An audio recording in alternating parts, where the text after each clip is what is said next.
شروع اللہ کا نام لے کر جو بڑا مہربان نہایت رحم والا ہے۔ سب تعریف اللہ ہی کو ہے جس نے اپنے محبوب بندے محمد صلی اللہ علیہ وآلہ وسلم پر یہ کتاب نازل کی اور اس میں کسی طرح کی گجی اور پیچیدگی نہ رکھی، بلکہ سیدھی اور سلیس اتاری تاکہ لوگوں کو عذاب سخت سے جو اس کی طرف سے آنے والا ہے ڈرائے، اور مومنوں کو جو نیک عمل کرتے ہیں خوشخبری سنائے کہ ان کے لیے ان کے کاموں کا نیک بدلہ یعنی بہشت ہے جس میں وہ ہمیشہ رہیں گے، اور ان لوگوں کو بھی ڈرائے جو کہتے ہیں کہ اللہ نے کسی کو بیٹا بنا لیا ہے۔ ان کو اس بات کا کچھ بھی علم نہیں اور نہ ان کے باپ دادا ہی کو تھا۔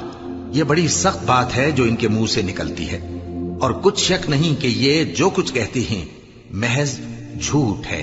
اے پیغمبر، اگر یہ اس کلام پر ایمان نہ لائیں تو شاید تم ان کے پیچھے رنج کر کر کے اپنے تئیں ہلاک کر دو گے۔ جو چیز زمین پر ہے ہم نے اس کو زمین کے لیے زینت بنایا ہے تاکہ لوگوں کی آزمائش کریں کہ ان میں کون اچھے عمل کرنے والا ہے، اور جو چیز زمین پر ہے ہم اس کو نابود کر کے بنجر میدان کر دیں گے۔ کیا تم خیال کرتے ہو کہ غار اور لوح والے ہماری نشانیوں میں سے عجیب تھے؟ جب وہ نوجوان غار میں جا رہے تو کہنے لگے کہ اے ہمارے پروردگار، ہم پر اپنے ہاں سے رحمت نازل فرما اور ہمارے کام میں درستی کے سامان مہیا کر۔ تو ہم نے غار میں کئی سال تک ان کے کانوں پر نیند کا پردہ ڈالے رکھا، یعنی ان کو سلائے رکھا۔ پھر ان کو جگا اٹھایا تاکہ معلوم کریں کہ جتنی مدت وہ غار میں رہے دونوں جماعتوں میں سے اس کی مقدار کس کو خوب یاد ہے۔ ہم ان کے حالات تم سے صحیح صحیح بیان کرتے ہیں۔ وہ کئی نوجوان تھے جو اپنے پروردگار پر ایمان لائے تھے، اور ہم نے ان کو اور زیادہ ہدایت دی تھی، اور ان کے دلوں کو مربوط یعنی مضبوط کر دیا۔ جب وہ اٹھ کھڑے ہوئے تو کہنے لگے کہ ہمارا پروردگار آسمانوں اور زمین کا مالک ہے، ہم اس کے سوا کسی کو معبود سمجھ کر نہ پکاریں گے۔ اگر ایسا کیا تو اس وقت ہم نے بے عقلی کی بات کی۔ ان ہماری قوم کے لوگوں نے اس کے سوا اور معبود بنا رکھے ہیں، بھلا یہ ان کے معبود ہونے پر کوئی کھلی دلیل کیوں نہیں لاتے؟ تو اس سے زیادہ کون ظالم ہے جو اللہ پر جھوٹ باندھے؟ اور جب تم نے ان مشرکوں سے اور جن کی یہ اللہ کے سوا عبادت کرتے ہیں ان سے کنارہ کر لیا ہے تو غار میں چل رہو، تمہارا پروردگار تمہارے لیے اپنی رحمت وسیع کر دے گا اور تمہارے کاموں میں آسانی کے سامان مہیا کرے گا۔ اور جب سورج نکلے تو تم دیکھو کہ دھوپ ان کے غار سے داہنی طرف سمٹ جائے، اور جب غروب ہو تو ان سے بائیں طرف کترا جائے، اور وہ اس غار کے کشادہ حصے میں تھے۔ یہ اللہ کی نشانیوں میں سے ہیں، جس کو اللہ ہدایت دے وہ ہدایت یاب ہے، اور جس کو گمراہ رہنے دے تو تم اس کے لیے کوئی دوست راہ بتانے والا نہ پاؤ گے۔ اور تم ان کے متعلق خیال کرو کہ وہ جاگ رہے ہیں حالانکہ وہ سوتے ہیں، اور ہم ان کو دائیں اور بائیں کروٹ بدلاتے تھے، اور ان کا کتا چوکھٹ پر دونوں ہاتھ پھیلائے ہوئے تھا۔ اگر تم ان کو جھانک کر دیکھتے تو پیٹ پھیر کر بھاگ جاتے اور ان سے دہشت میں آ جاتے۔ اور اسی طرح ہم نے ان کو اٹھایا تاکہ آپس میں ایک دوسرے سے دریافت کریں۔ ایک کہنے والے نے کہا کہ تم یہاں کتنی مدت رہے؟ انہوں نے کہا کہ 1 دن یا اس سے بھی کم۔ انہوں نے کہا کہ جتنی مدت تم رہے ہو تمہارا پروردگار ہی اس کو خوب جانتا ہے، تو اپنے میں سے کسی کو یہ روپیہ دے کر شہر بھیجو، وہ دیکھے کہ نفیس کھانا کون سا ہے تو اس میں سے کھانا لے آئے، اور احتیاط سے آئے جائے اور تمہارا حال کسی کو نہ بتائے۔ اگر وہ تم پر دسترس پا لیں گے تو تمہیں سنسار کر دیں گے یا پھر اپنے مذہب میں داخل کر لیں گے، اور اس وقت تم کبھی فلاح نہیں پاؤ گے۔ اور اسی طرح ہم نے لوگوں کو ان کے حال سے خبردار کر دیا تاکہ وہ جانیں کہ اللہ کا وعدہ سچا ہے، اور یہ کہ قیامت جس کا وعدہ کیا جاتا ہے اس میں کچھ شک نہیں۔ اس وقت لوگ ان کے بارے میں باہم جھگڑنے لگے اور کہنے لگے کہ ان کے غار پر عمارت بنا دو۔ ان کا پروردگار ان کے حال سے خوب واقف ہے۔ جو لوگ ان کے معاملے میں غلبہ رکھتے تھے وہ کہنے لگے کہ ہم ان کے غار پر مسجد بنائیں گے۔ بعض لوگ اٹکل پچو کہیں گے کہ وہ 3 تھے اور چوتھا ان کا کتا تھا، اور بعض کہیں گے کہ وہ 5 تھے اور چھٹا ان کا کتا تھا، اور بعض کہیں گے کہ وہ 7 تھے اور 8واں ان کا کتا تھا۔ کہہ دو کہ میرا پروردگار ہی ان کے شمار سے خوب واقف ہے، ان کو جانتے بھی ہیں تو تھوڑے ہی لوگ جانتے ہیں۔ تو تم ان کے معاملے میں بحث نہ کرنا مگر سرسری سی بحث، اور نہ ان کے بارے میں ان میں سے کسی سے کچھ دریافت ہی کرنا، اور کسی کام کی نسبت نہ کہنا کہ میں اسے کل کر دوں گا، مگر انشاءاللہ کہہ کر یعنی اگر اللہ چاہے تو کر دوں گا، اور جب اللہ کا نام لینا بھول جاؤ تو یاد آنے پر لے لو۔ اور کہہ دو کہ امید ہے کہ میرا پروردگار مجھے اس سے بھی زیادہ ہدایت کی باتیں بتائے۔ اور اصحاب کہف اپنے غار میں 9 پر 300 سال رہے۔ کہہ دو کہ جتنی مدت وہ رہے اسے اللہ ہی خوب جانتا ہے، اسی کو آسمانوں اور زمین کی پوشیدہ باتیں معلوم ہیں، وہ کیا خوب دیکھنے والا اور کیا خوب سننے والا ہے۔ اس کے سوا ان کا کوئی کارساز نہیں، اور نہ وہ اپنے حکم میں کسی کو شریک کرتا ہے۔ اور اپنے پروردگار کی کتاب کو جو تمہارے پاس بھیجی جاتی ہے پڑھتے رہا کرو، اس کی باتوں کو کوئی بدلنے والا نہیں، اور اس کے سوا تم کہیں پناہ بھی نہیں پاؤ گے۔ اور جو لوگ صبح و شام اپنے پروردگار کو پکارتے اور اس کی خوشنودی کے طالب ہیں، ان کے ساتھ صبر کرتے رہو، اور تمہاری نگاہیں ان میں سے گزر کر اور طرف نہ دوڑیں کہ تم دنیاوی زندگی کی رونقوں کے خواستگار ہو جاؤ۔ اور جس شخص کے دل کو ہم نے اپنی یاد سے غافل کر دیا ہے اور وہ اپنی خواہش کی پیروی کرتا ہے اور اس کا کام حد سے بڑھ گیا ہے، اس کا کہا نہ ماننا۔ اور کہہ دو کہ لوگو یہ قرآن تمہارے پروردگار کی طرف سے برحق ہے، تو جو چاہے ایمان لائے اور جو چاہے کافر رہے۔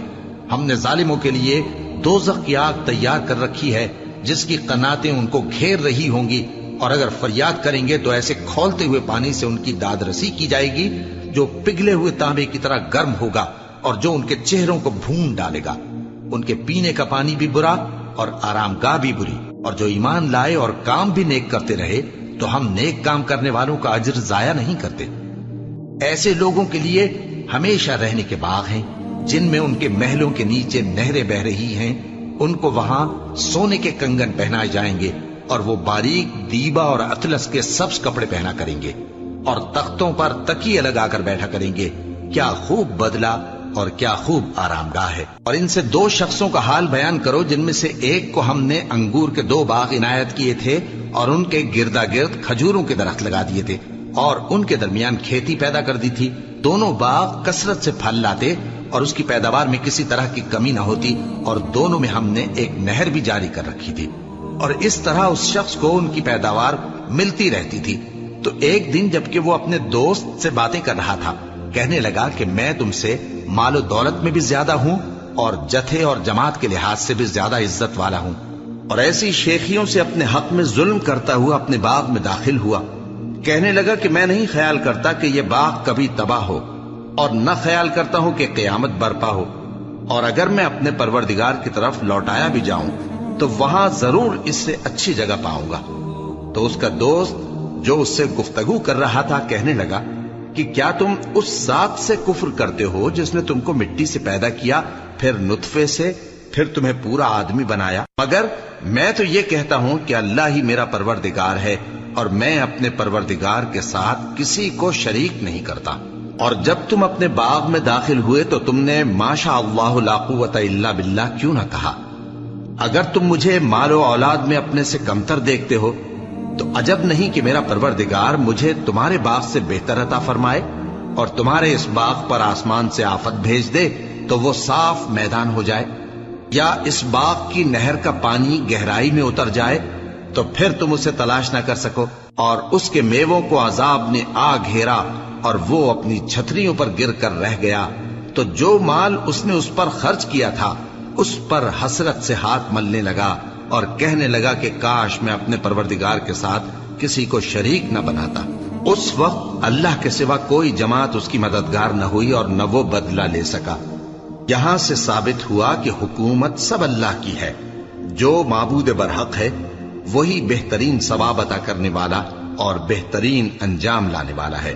اور ان سے دنیا کی زندگی کی مثال بھی بیان کر دو کہ وہ ایسی ہے جیسے پانی جسے ہم نے آسمان سے برسایا تو اس کے ساتھ زمین کی پیداوار مل کر نکلی، پھر وہ چورا چورا ہو گئی کہ ہوائیں اسے اڑاتی پھرتی ہیں، اور اللہ تو ہر چیز پر قدرت رکھتا ہے۔ مال اور بیٹے تو دنیا کی زندگی کی رونق و زینت ہیں، اور نیکیاں جو باقی رہنے والی ہیں وہ ثواب کے لحاظ سے تمہارے پروردگار کے ہاں بہت اچھی اور امید کے لحاظ سے بہت بہتر ہیں۔